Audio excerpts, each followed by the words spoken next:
ভারতের সাথে আরো মধুর সম্পর্ক গড়ে তুলুন, সবাই মিলে বাংলাদেশকে এগিয়ে নিয়ে যান। বাংলাদেশের অন্তর্বর্তী সরকারের প্রধান মোহাম্মদ ইউনূসের কাছে দাবি শ্যালক মোহাম্মদ আশফাক হোসেনের।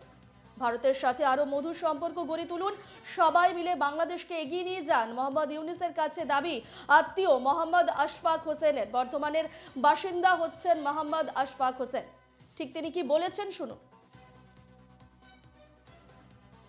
শুনে তো খুবই ভালো লাগলো, খুবই ভালো লাগলো।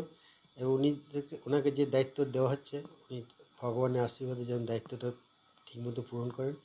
উনি চেষ্টা করবেন, আপ্রাণ চেষ্টা করবেন যাতে দেশটাকে সুন্দরভাবে গুছিয়ে তুলতে পারেন। এবং উভয় দেশের মধ্যে সম্পর্ক, আমাদের ইন্ডিয়া এবং বাংলাদেশের সঙ্গে সম্পর্ক আরও মধুর থেকে মধুর হোক। যে আপনি কাইন্ডলি ভিসার যেটা প্রবলেমটা, অন স্পট ভিসাটা ব্যবস্থা করেন যাতে সব লোকের সুবিধা হয়। অন স্পটে ভিসা পেলে, অন্যান্য দেশে তো স্পটে ভিসা দেয়, তাহলে এতে হয় কষ্ট হয় না মানুষের। আর এতে মানে 7 দিন, 10 দিন, 15 দিন, 20 দিন লাগিয়ে দেয়। তাই এটা থেকে যেন আমরা নিস্তার পাই।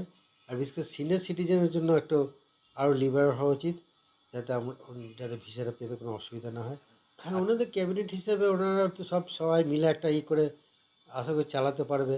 এবং ভগবান যাতে ওদের আশীর্বাদ দিক, যাতে ঠিকমতো চালাতে পারে, সব কিছু ট্যাকেল করে নিয়ে একটা সুন্দর দেশকে গড়ে তুলতে পারে। এটি আমি ভগবানের কাছে প্রার্থনা করি।